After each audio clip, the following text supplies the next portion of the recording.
How you doing, YouTube? Matt with Massive Beer Reviews back with yet another review.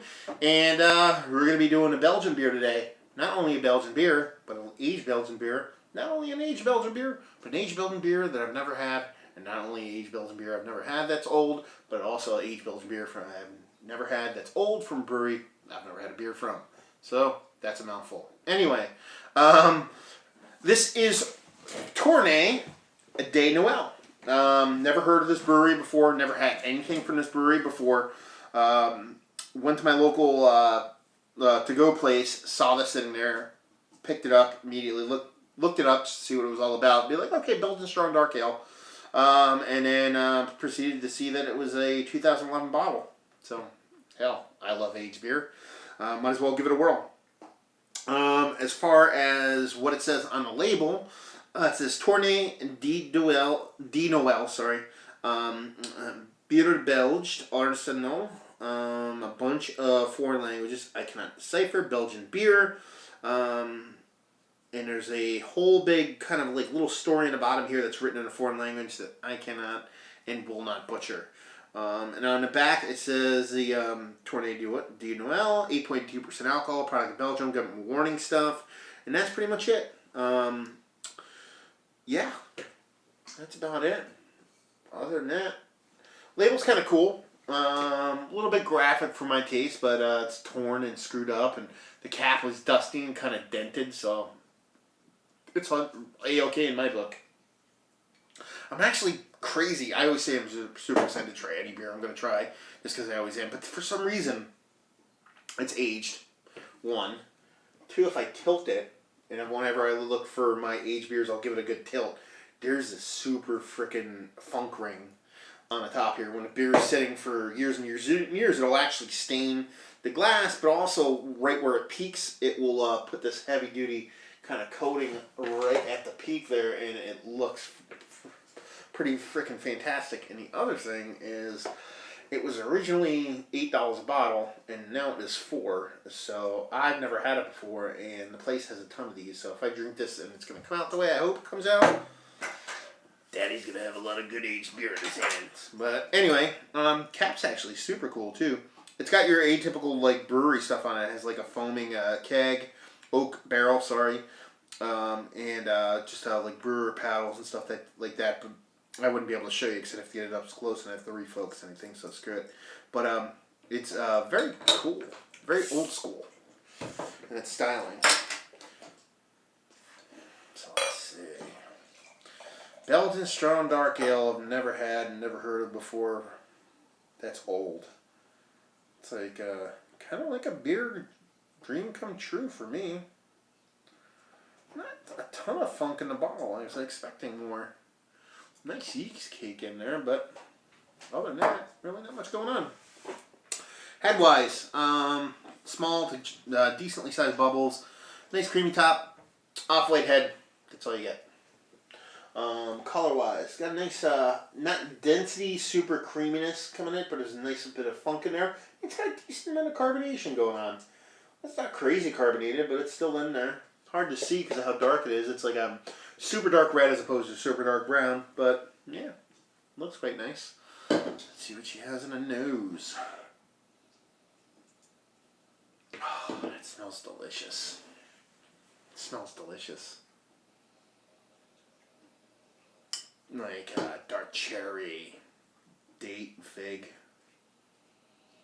Not a ton of yeastiness you expect with this typical Belgian ale. Well, a nice sweetness, almost like a molasses-y sweetness to it. It doesn't smell like there's any kind of oldness or funk to it. So this might be wheelhouse. I mean, not wheelhouse, but 8%, 2011. This is 2014, so you're talking about 3 years. Almost on the nose.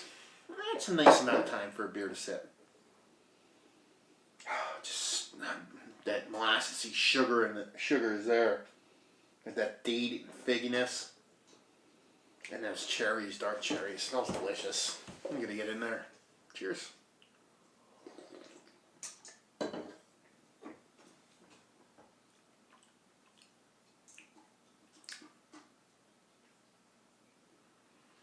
It's not there.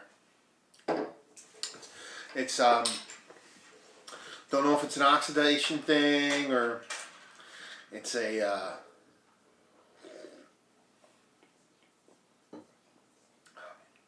storage thing. It's very muted. The second bottle, you'll probably see another review come up out of the chute on my review channel, very close to this, of another older beer, and it's very similar. It's not nearly as downhill or sideways or whatever you want to call it as that one, but it's just that nose is so much bigger than the beer that actually you taste.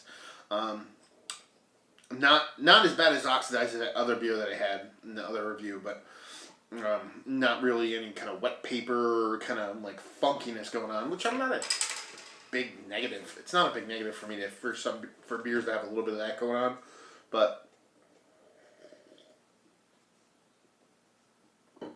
it's just very muted. I mean, based off what you taste off the nose, they're all there. All those tastes are there. They're just so dialed back. It's still nice. It's a very nice beer. Very nice beer. I mean, I'd pick up more of this at the price it's at. I'd definitely pick up more of it just to kind of have around my house, but I'm not going to like grab it and go to someone's house and be like, you got to try this beer. Be like, oh, this is a nice little beer, crack it. I mean, that's the great thing about older beers, that, I mean, it's, 8.5%.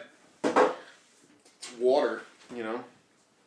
I could drink this thing all day and, well, you drink it all day and then you're face down in a ditch somewhere, but you could drink it all day and not know any otherwise, or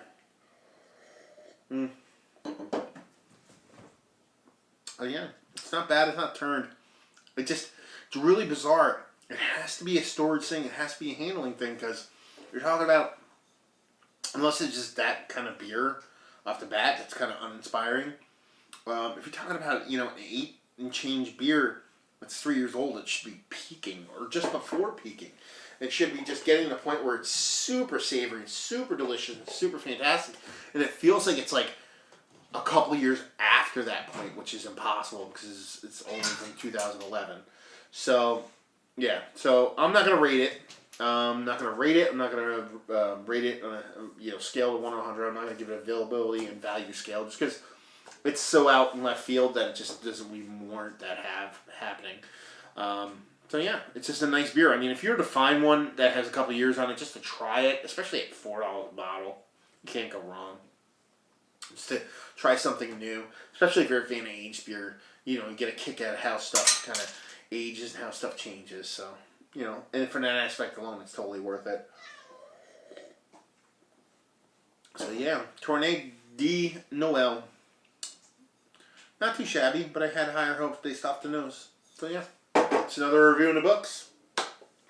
Hope you guys enjoyed this kind of review. Hopefully enjoyed it, or you hated it, or somewhere in between. Anything you did, please leave comments in the comment section below.